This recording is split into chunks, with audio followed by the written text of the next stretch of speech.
So what we have done in earlier classes, we understood basics of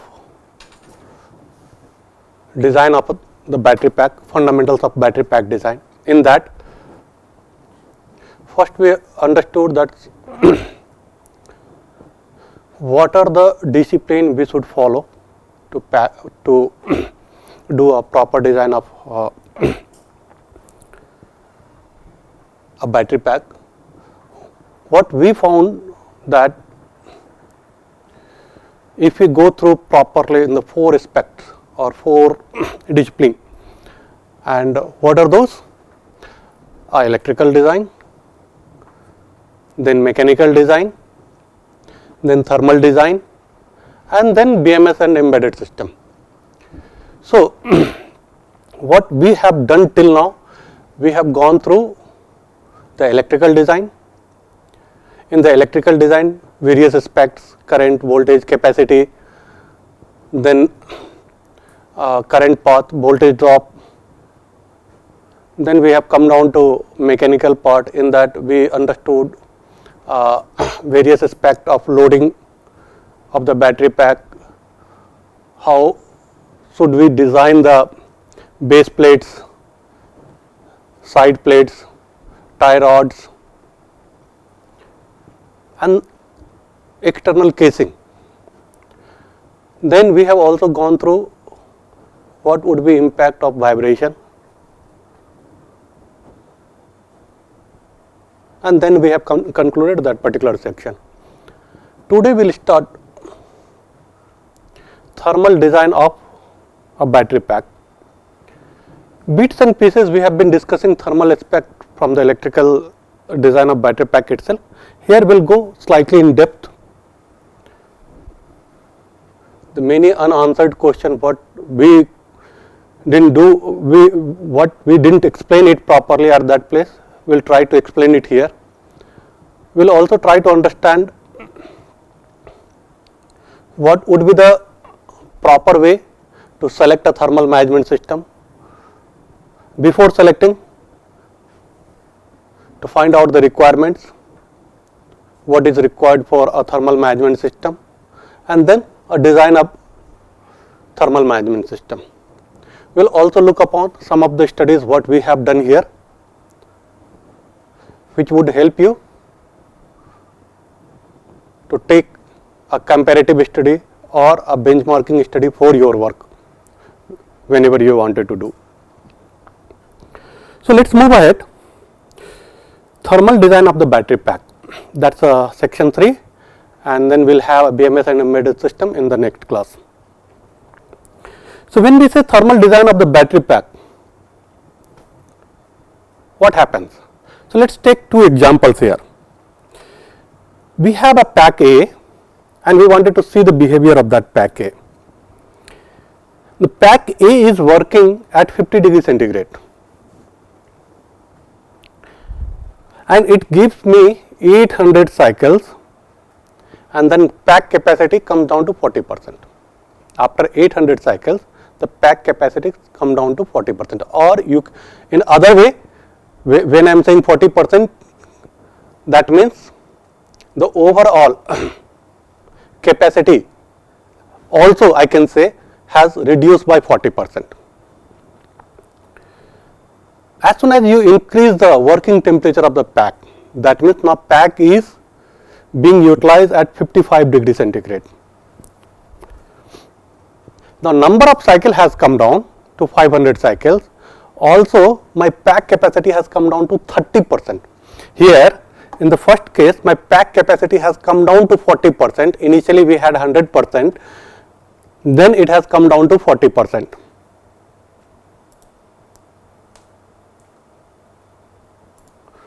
Initially we have 100% capacity at 50 degrees centigrade. After 800 cycles, the pack capacity has come down to 40%. That means now pack can take only 40% of the energy, and also it can give you only 40% of the energy. Now the same pack, when my ambient temperature is 55 degrees C, So, there are two things happens. Not only the cycle life has come down, now cycle life has come down to 500 cycles. At the same time, my pack capacity has gone down to 30%. So, there is a, if I have to compare apple to apple, so this cycle may be further down, maybe 300 cycles, maybe 250 cycles. If the pack capacity is at 40%, in that case my cycle life may be 250 cycles. So, what do we see? A change in 5 degrees centigrade in ambient condition itself has brought down the number of cycle as well as capacity. Now, look upon other pack, a pack B. At 45 degrees centigrade, it takes 3323 cycles for a capacity degradation of 90%. That means I have only 10% capacity left.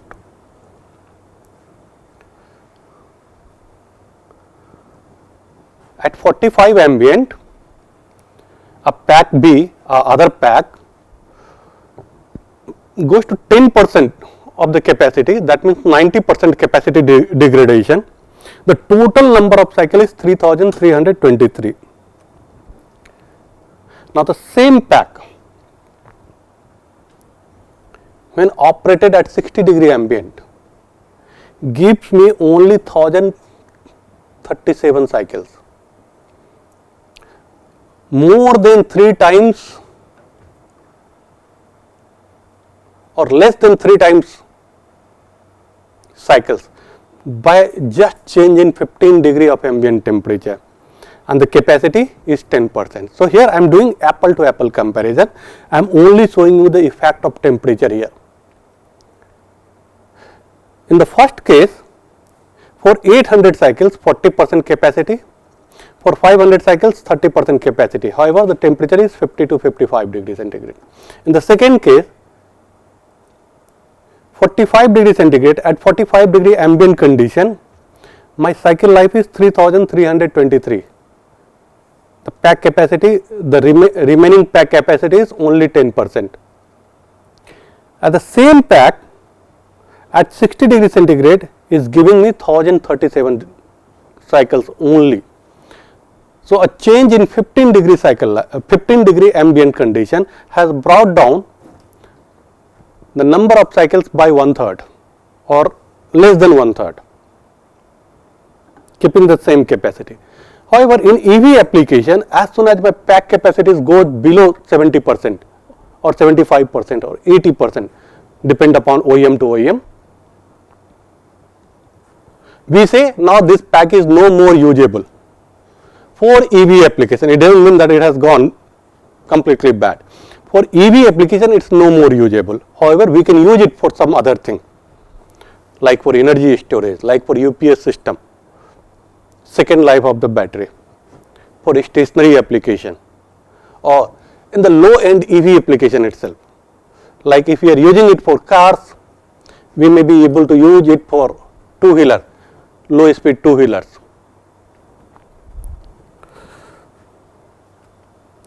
So, what happens? Temperature of the pack directly impacts, what are the things it impacts? Electrochemical reaction. At higher temperature, these electrochemical reactions are generally fast, and since these electrochemical reactions are fast, there is always a capacity fade because of that, because the reactions rates are very fast. It is not optimal, it is fast. At lower temperature, the electrochemistry becomes very slow. Various reasons. The electrolyte viscosity increases, internal resistance increases, and because of that, it does not give you the sufficient power and energy, mostly power, back to you. Same thing happens while charging also. So, the temperature of the pack directly impacts the electrochemical reactions. Then what else? Efficiency of the pack. When I say efficiency of the pack, the losses becomes more at extreme temperatures, either in the lower side or on the higher side. Lower side because of the increased internal resistance, you have the thermal or you have a heat generation more, and it's basically wastage of the energy. At the higher temperature, and we also say that as a sluggish chemistry, sluggish electrochemistry. At the higher temperature, reaction rates are much more than expected. So there is a more capacity fade. And because of that, again your pack efficiencies come down. Charge acceptance. At higher temperature, if you charge at higher rate, what will happen? Since already temperature is high, now more heat is getting generated. So temperature rise would be very fast,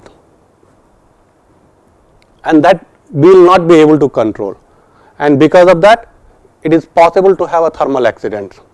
At lower temperature, again internal resistance is very high, so you try to charge it or discharge it at higher current, there would be more heat generation. Because of the more heat generation, there would be localized heating, and because of localized heating, there might be possible that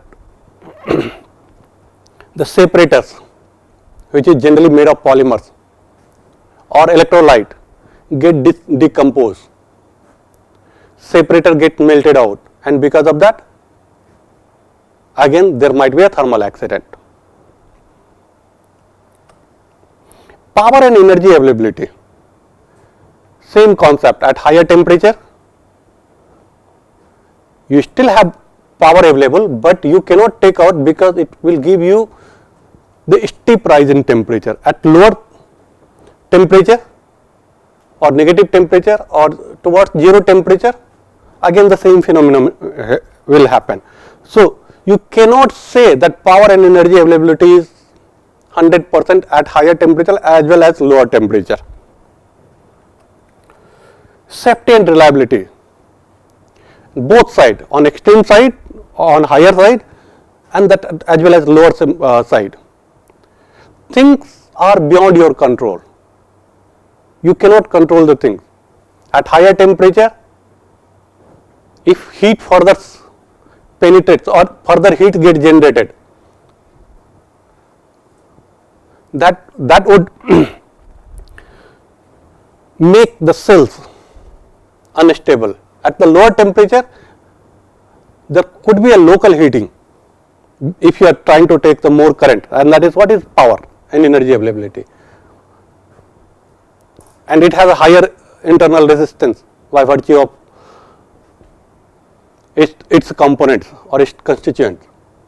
What happens? Again, you cannot take out a lot of energy. So you have to ensure the minimum current during the lower temperature as well as the higher temperature. As soon as you are ensuring that, what will happen? Your whatever is expected power, you will not be able to pick up, and there would be wastage of power, wastage of energy because of the heat generation or higher reaction rate, electrochemical reaction rate. In both the cases, you have the energy loss. So energy availability is also not sure. Safety and reliability, the same thing. At higher temperature, there is a possibility that your temperature rise very fast, which you will not be able to control. At the lower temperature, temperature rise will not be very fast, but might be local heating, local hot spot. Life and life cycle cost. This is what exactly we explained using these two graphs. So if you are maintaining a temperature at 45 degree, you would be able to get much more cycle than at 60 degree. So there is always a optimal temperature band, which we will talk later. What is the required function of a thermal design? What should we do, or so that such type of things does not happen? So if you see in the picture here, it's a cylindrical cells, and it is not managed properly thermally, it is not thermally managed properly. So what happens? It has gone to the thermal runaway case. What happens? Initially the gas, because of the electrochemical reaction, because of the higher temperature, a gas vents out, and seconds after that it's burned completely. Similar is a prismatic cells here. It has gone in thermal runaway. You can see here this whole cell has burnt out completely. So what would be a required function of a thermal design? Certainly we don't want to have this type of situation ever. And when we don't want to have this type of situation, we need to prevent that by having a proper thermal design. And what are other attributes of a thermal design? The first one is compact, because in a vehicle the space is at premium. You wanted to pack more and more energy, not supplementary function. Thermal management system is a supplementary function at the vehicle level. It is important for the battery, but it does not give you energy. In fact, it takes energy. So you wanted to have as small as possible, as compact as possible. It adds weight, and that weight is not a cell weight. It is on and over the cell weight. And when it is on and over cell weight, what happens? Your energy density will come down, both gravimetric as well as volumetric. When your energy density will come down, then what will happen? You will take more space, you will increase the weight, and as soon as you are increasing the weight, what happens? Your range is coming down. In chapter 3 or chapter 2, you have done the vehicle dynamics. What happens? Your range is direct function of the weight of the vehicle. Correct? So it has to be as lightweight as possible. At the same time, even though space is in premium, we have to design in such a way that we can still package thermal management system properly. And most of the places, it's not only it cools the battery or it manages the battery, it also manages the cabin.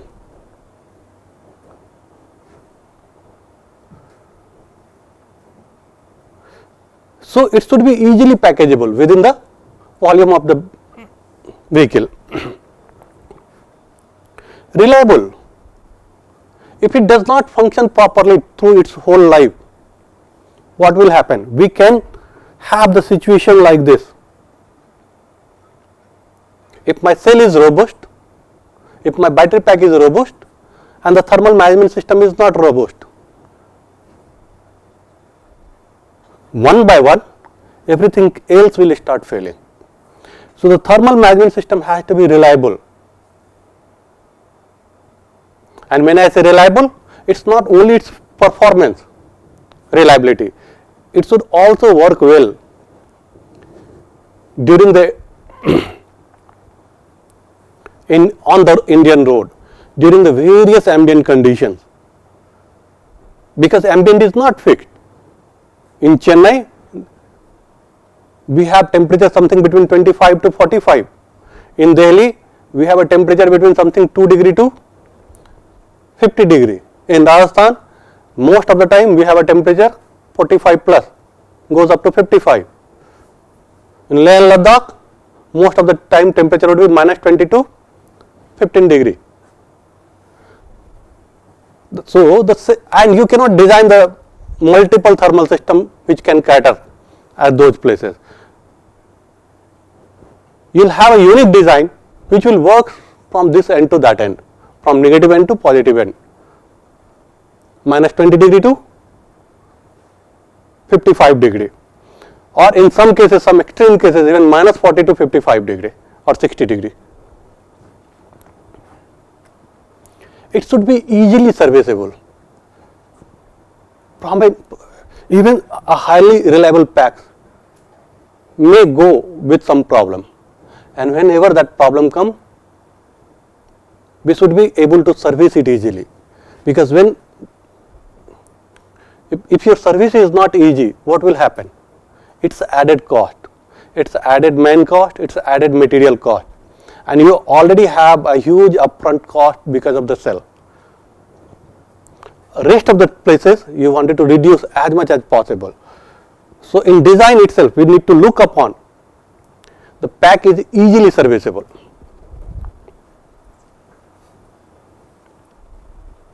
Low cost.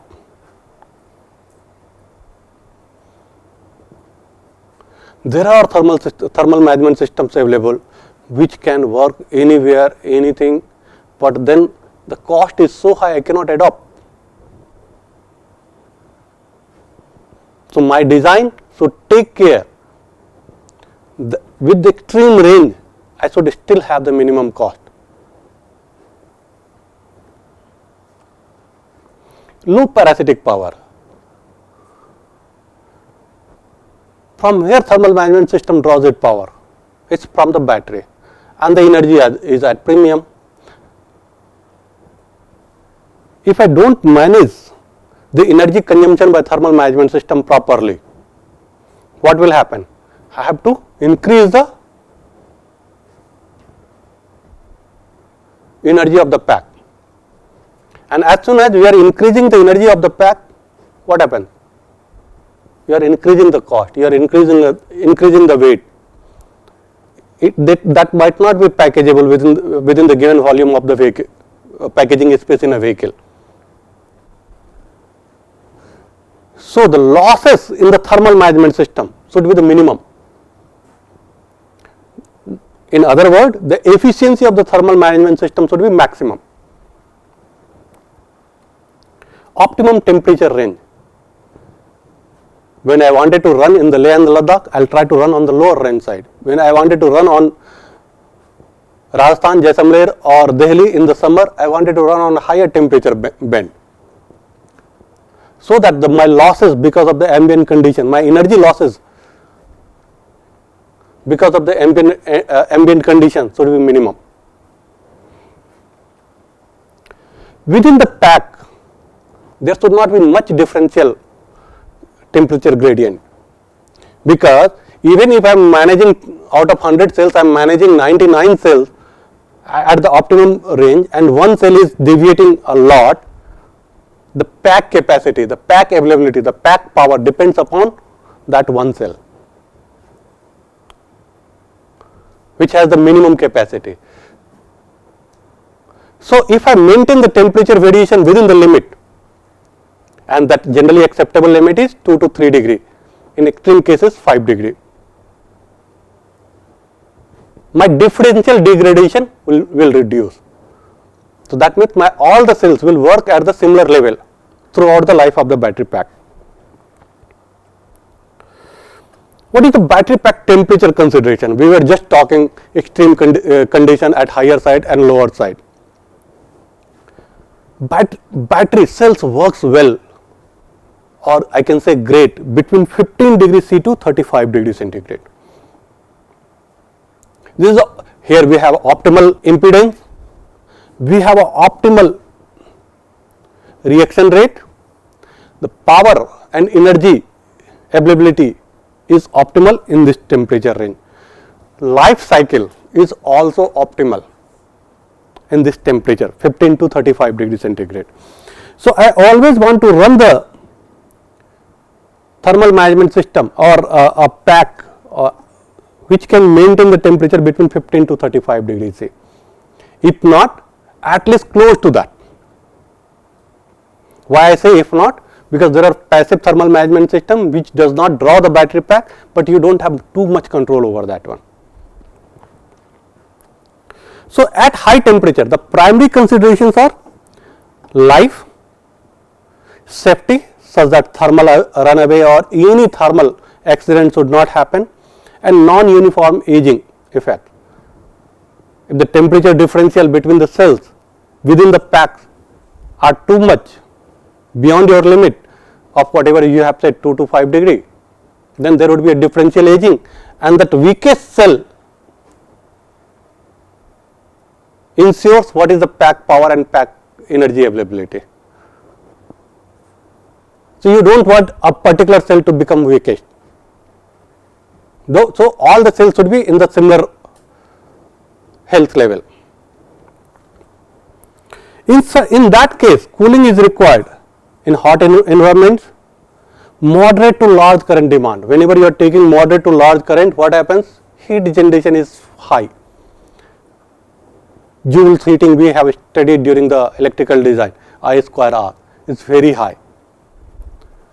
So, in such cases again we require cooling of the battery pack, even though ambient condition is 25 degree or 30 degree. Fast charging, when I say fast charging, you are putting back a lot of your current, charging current is very high, that is why it is a fast charging. Even in that case again the same rule applies, I square R, your heat generation is very high. So, you need to remove that heat. At low temperature what happens? The primary considerations are, first one is performance, that means power is available, energy is available. Damage due to the fast charging should not happen. What should we do? In such cases, heating of the battery pack is required in the cold environment during the charge as well as discharge. The next is heat generation in a battery pack. So, what we understood, the temperature optimum temperature is 15 to 35 degrees C. Then we also understood when cooling is required, when heating is required, but how much cooling, how much heating. So, for that we need to understand what is the heat generation in the battery pack. So, we will discuss primarily Joule heating here today. So, heat generation in a battery pack at macroscopic view can be modeled as a Joule heating, and that is nothing but heat generation is I square R, current square into internal resistance. Where it can happen? It can happen in cells, it can happen in bus bar, it can happen in BMS. Now, this allows us to estimate heat generation for battery pack thermal management. It allows you to find out the problem. Once you know the problem, then only you can solve it. So, it gives you the problem statement. To design a thermal management system, you need to know the heat load, and that is what is here heat generation. A part of heat load is heat generation. Now, the problem is that this internal resistance, what we say here, that internal resistance is dependent upon several other things. In the cells, it depends upon the temperature of the cells, depth of the discharge of the cell,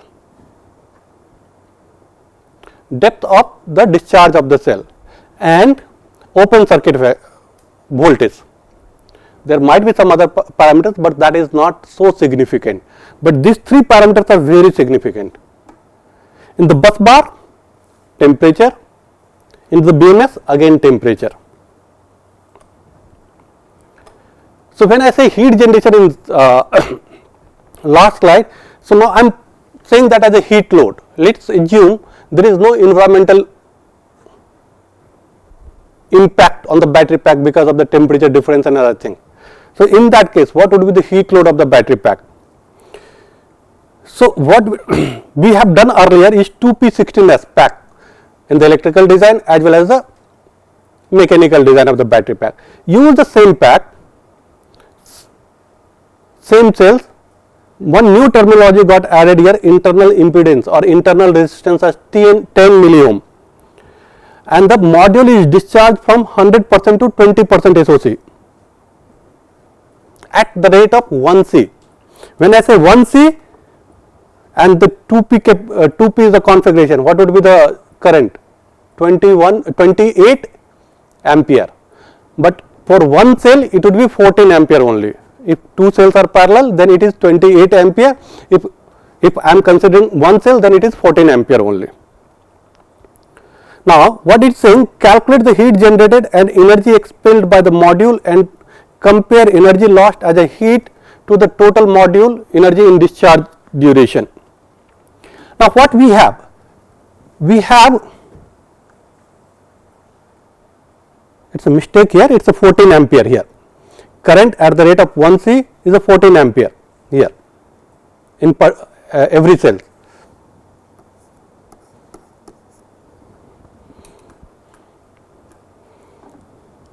So now cell internal resistance is 10 milliohm.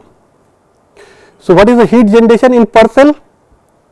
14 into 14 into 10. How much it comes? 1.96 watt.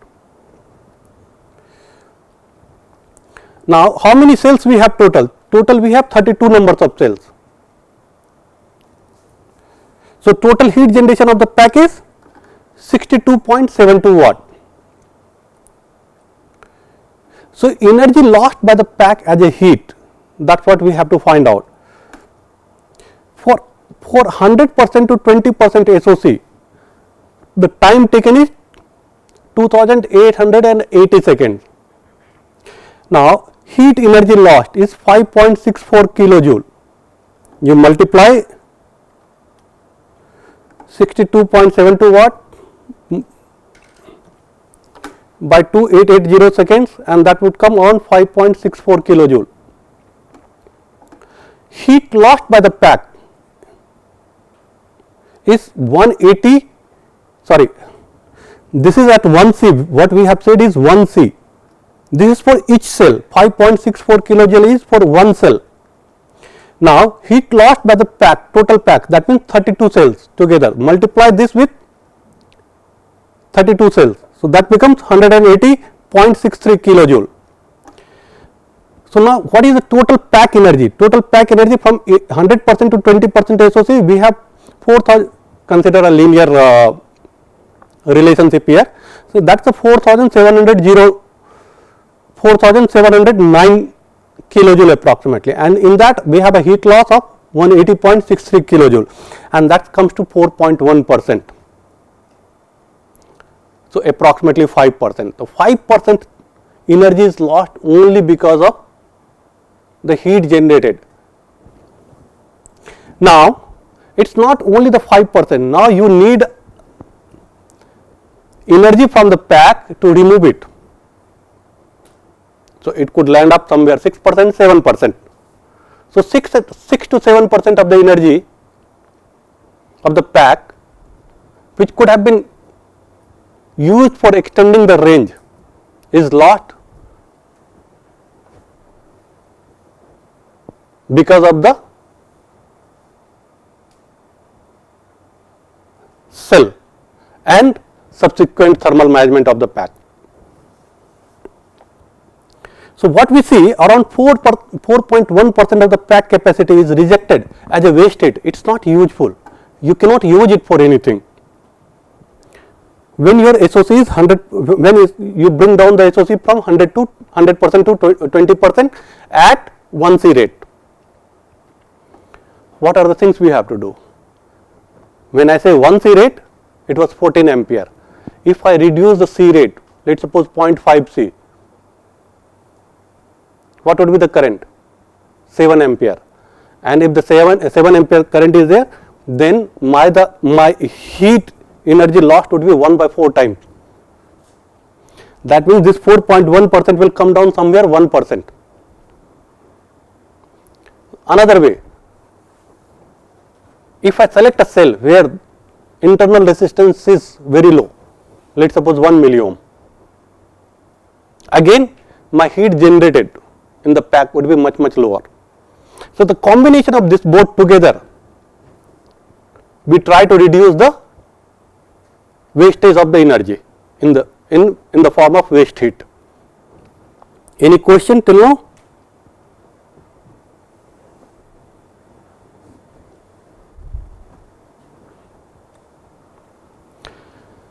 So how do we transfer the heat? So let us understand energy flow through first principle. Whenever heat get transferred, it always happens between when there is a temperature difference or where there is a temperature differential, and it always happens between higher temperature to lower temperature. So, this is hot object and this is a cool object, and heat always flow between hot object to the cooler body, and that happens because of the temperature differential.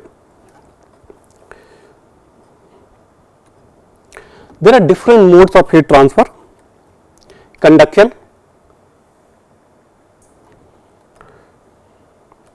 convection, and then radiation.